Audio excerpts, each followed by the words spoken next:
Welcome to an hour of delicious conversation with Chef Jamie Gwen. Dish with celebrity chefs, cookbook authors, and food experts, and gain inspirational ideas. You'll learn kitchen wisdom, wine education, and culinary trends, and eat and drink like you've never done before. Food and Wine with Chef Jamie Gwen starts now. Well, good morning, food lovers. If you're hungry for beautiful food and juicy conversation, then you don't want to miss this show. Chef Jamie Gwen in your radio along with Lana. Good morning to you, Lana. Good morning. This is radio's answer to culinary conversation, inspiration, and a better life. We're all about the culture of food and living the best life we can, and we're celebrating the ability to feed the soul with truly delicious dishes. So whether you love to cook or love to eat, you're bound to find something you love on this program. And my goal is to satiate your appetite every Sunday, always serving up seconds at chefjamie.com, hoping that we inspire you to get cooking.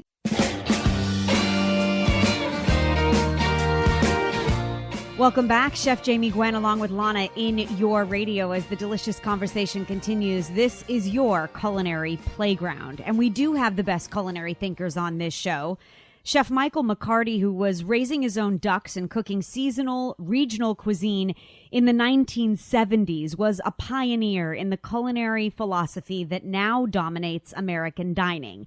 He is the chef owner of 2 Michael's restaurants and has been at it since 1979. It is an incredible success story spanning 34 years in one location in Santa Monica here in Southern California and still going strong. There's nothing better than sitting in the beautiful garden setting of Michael's Santa Monica. And as the menu continues to elevate, we honor you, no doubt, Chef, for your extraordinary perseverance and great success in the restaurant world. Welcome back to the show. It's been way too long. Good morning. Good morning. Thank you very much. I appreciate that. As my friend Jerry Garcia said, a long, strange trip, but it's been fabulous. Lana and I were talking about your style of cuisine. And today, we know that you are still one of the leaders in farm to table. You believe in sustainability, in the local movement. You were one of the first to create the Santa Monica Farmers Market and build it to the growth and the level that it is today. And I know you believe that impeccably cooked new American food with great service is what has sustained you. Do you believe that's still your style? Absolutely. In the early 70s, we were taught classic Escoffier cooking. Fortunately, during the first half of the 70s in Paris was the beginning of the Nouvelle Cuisine revolution, led by Michel Guérard and Paul Bocuse and Pierre et Jean Trois Gros, La Pyramide, where Fernand Point was the boss back in the days. It was a big inspiration to me because he not only was a great chef, he was really a restaurateur. He was in the front of the house all of the time, but working with the chefs in the kitchen, similar to what I modeled myself after. We've been here for 34 years and 24 years at Michael's in New York City, because we are constantly on the evolutionary track. The generation that is now our consumers, which is a very wide spread of generation. You know, in the old days, the people that were eating age-wise were in their 40s, 50s, 60s, and 70s. You know, and today, I would say that virtually the majority of my clientele are in their 20s, 30s, and 40s. Because they are so educated about food and wine. And that's what we say about the radio. We have the most extraordinarily savvy, food-loving audience here, and we're 14 years on the radio, Michael. There you go. It's been an incredible evolution to see, and you've constantly reinvented to continue that evolution. You have new menu inspiration. You've redone and designed the decor of the restaurant. We went through a massive recession here in L.A., 92 to 95. When we came out of that one, which was back in 95, 96, we had the exact same clientele who were ready to get back to business as usual.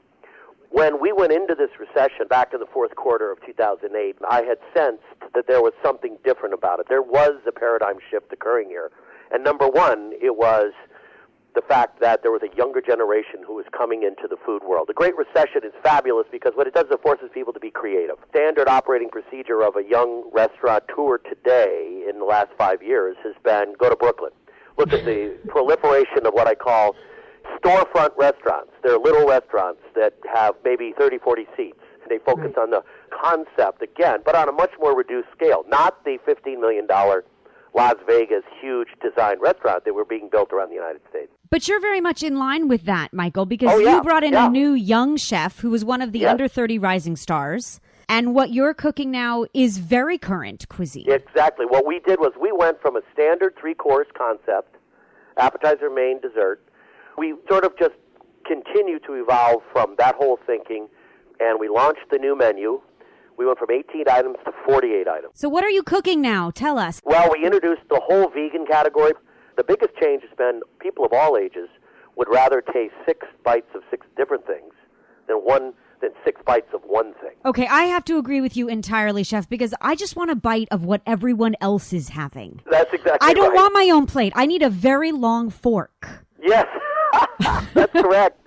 And that's the beauty of the small plates and the beauty of the concept. We love the blog, by the way, on thank you. michaelsrestaurants.com, reading all about this totally cool double cut bacon that has this bourbon maple glaze, and that is a small plate if I ever saw one. Oh, yeah, that is, the John Boy bacon is sensational. That's big and looks fabulous. I mean, I almost licked the computer screen. I think you are an ever-growing movement, Michael McCarty, and it is, I think, with great perspective that you offer insight into the restaurant world, and we thank you for sharing the continuing legacy. Michael's better than ever in Santa Monica and New York. If you ask any Angelino about their favorite restaurants, they will tell you the first thing that springs to mind is the living legend and legacy that is Michael McCarty, that is Michael's. There is something beautifully intimate and casual and wonderful and always will be, and your food more fabulous than ever. We look forward to dining again soon and to continuing to watch you pave the way for so many great chefs. Thank you, Michael. Very great. I appreciate it, you guys. Thank you. pleasure. Have a great time. We'll talk Thank to you you. soon. A bottle of red, a bottle of whites. It all depends upon your appetite. If you have a taste for the good life, then this is your show. Chef Jamie Gwen along with Lana in your radio. A celebration of the fall harvest season. Crush is a feast of colors and flavors with the leaves changing and the grapes hankering to be picked. It's harvest time in Napa, so sip slowly and savor because our resident master is here to share the beauty of the season.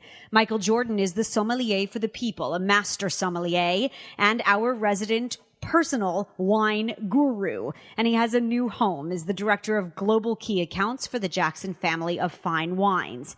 He's live from Napa, right in the middle of Crush as we speak, and we're uncorking the juicy details about this year's crop. Hey, MJ, so glad to have you back. Hello, Chef Jamie. Thank you for having me on. Yes, we're so glad to have you back. Okay, Lana and I were lucky enough to have experienced Crush some years ago. Michael, we went to Crush Camp, and it was an amazing experience. Yeah. And I will say one of the things that I thought was so extraordinary is when you see what it takes to pick the grapes and get them to the bottle, we would all pay far more than we do for the incredible juice. So take us through the actual process, if you would, of when the vineyards are a hive of activity. Oh, happy to. It's so exciting right now. We are picking grapes and crushing them and making them into juice and then fermenting that juice into wine. And basically what happens is 100 days from bud break, about 100 days gets that grape ripe. We're blessed in California that we have this amazing sunshine and warmth. Paradise. We plant our grapes on mountaintops and hillsides and out close to the coast because the coastal influence in that cool weather gives you a long, long ripening season. And the longer the season, the more flavor you get in your grape. And the more flavor in your grape, the more that's going to be in your glass. And so we like to make wine for human beings, and it's made by human beings. We're actually tasting the stuff and making sure it's good, making sure it's right before we put it in the bottle. And they didn't used to do that so much back in the day. And so the wines are getting much better here in California, I think. The 2013 harvest has such high quality and abundance. Some of those grapes have a little more acidity, a little more complexity, and we harvested 2 weeks earlier. A very early harvest, very interesting. I think it's so interesting that there's more conversation than ever about some of the newer and then some of the existing verbiage in the wine world that aficionados are starting to hone in on. those words are mountain fruit versus valley fruit, right? And then a lot more conversation about clone wines or single block designation. And I think we should define those as we continue to grow our worldly wine vocabulary. Oh, you're so right, and I'm glad you asked. The thing about mountain fruit and hillside fruit that's so important to understand, that makes it higher quality for wine, not for eating table grapes, is the tiny berries, because the vines struggle and the water runs off and it doesn't just go right to the roots easily. Those vines on the mountain struggle. They produce tinier clusters, they produce tinier grapes, and you have less juice compared to the skin ratio. And a lot of the flavor and complexity in wine comes from the skin of the grape, the inside. Right, and it makes for a far more, I feel, complex wine. Just briefly, if you would define clone wines or single block designation, because it is becoming more and more the rage. Well, each type of grape, like a Chardonnay grape or a Pinot Noir grape, there are many different clones of Chardonnay, or slightly different, not species, but kind of brothers and sisters. We're all Chardonnay, but we've come from different places. Right. And grown a slightly different style of fruit, big cluster, small cluster. Those are called clones. And when you blend things like Chardonnay and Pinot Noir especially, you really grow these different clones and blend them together. So different blocks in the vineyard could be different clones of Pinot Noir. And then that allows the winemaker the ability to add additional complexity and blending these blocks in the vineyard all together. We're going to continue month after month to share your extraordinary knowledge, to teach the basics of not only winemaking so that you know what it took to bring the juice to your bottle, but it is harvest season 2013 right now. So drink up, because it'll be definitely time soon to start restocking our cellars. If you're a wine lover, we hope you're satisfied. Be sure to continue to tune in on the Sundays to come, when you will hear the sommelier for the people, Michael Jordan, the new director of global key accounts for the Jackson family of fine wines, and a longtime member of this radio family, and always will be. We'll talk to you before the holidays, MJ. Oh, yes. For sure. So. I can't wait. And cheers to you. Oh, you take care now. It was so nice talking with you. Yeah, I loved catching up with you as well.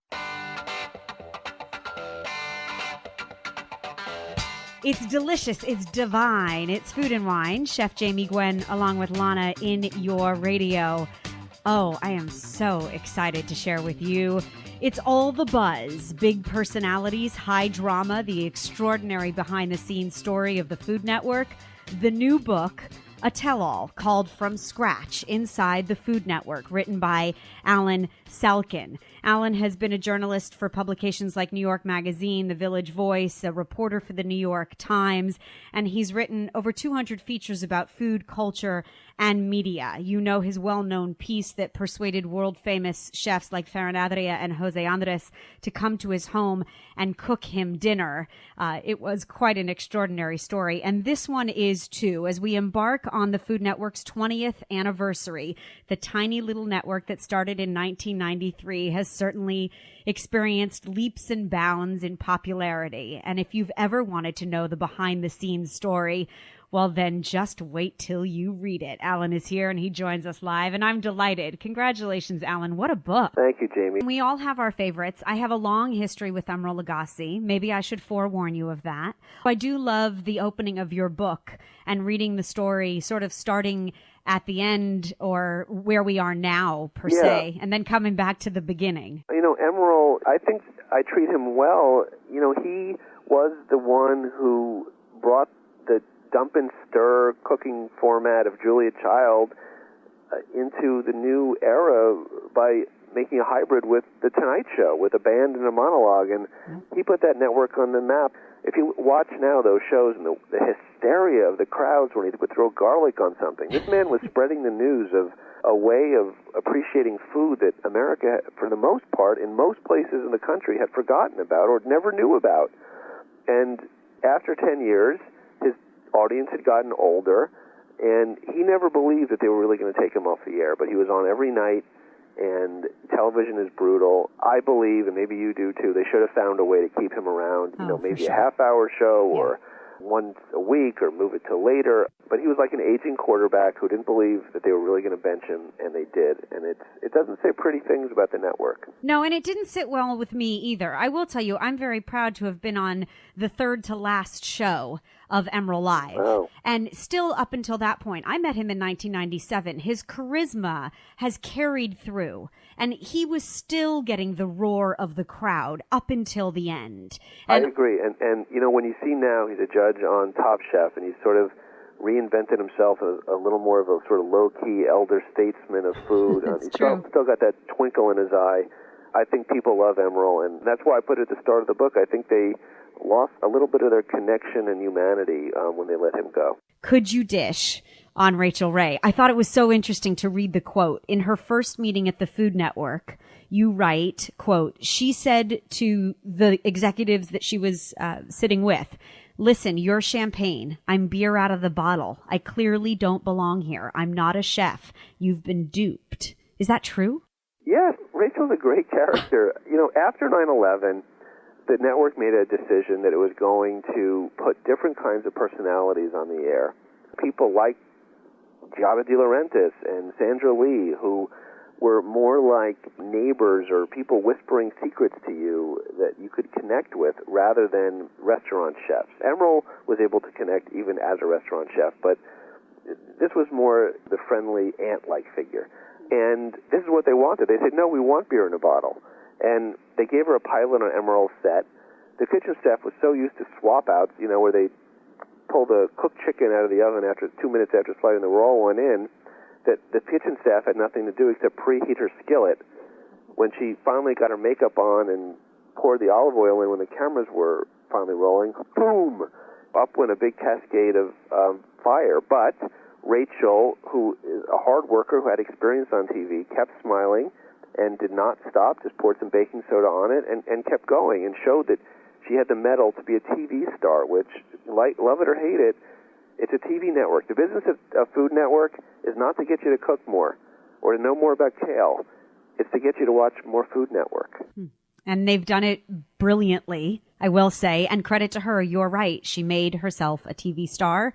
And you are no doubt a star in the literary world. And it is a great read. If you are a Food Network fan, you will devour this book. If you are a media business junkie, there is certainly a lot to learn about the empire that is celebrating its 20th anniversary this year, the Food Network. And if you want to get inside the Food Network, the book is called From Scratch: Big Personalities, High Drama, The Extraordinary Behind-the-Scenes Story, written by Alan Salkin, Salkin. You'll find a direct link to order the book from Amazon on my website at chefjamie.com. Alan, I can't wait to pay it forward. I'll pass the book along so someone else too can indulge in your prose. And congratulations. We thank you for your passion. Thanks so much, Jamie. I really appreciate your kind words. Oh, and my pleasure as well. So join us as the delicious conversation continues. Chef Jamie Gwen along with Lana signing off. Please visit chefjamie.com as we serve up seconds and allow us to thank you for listening. We hope you have a scrumptious week and that you continue to eat well.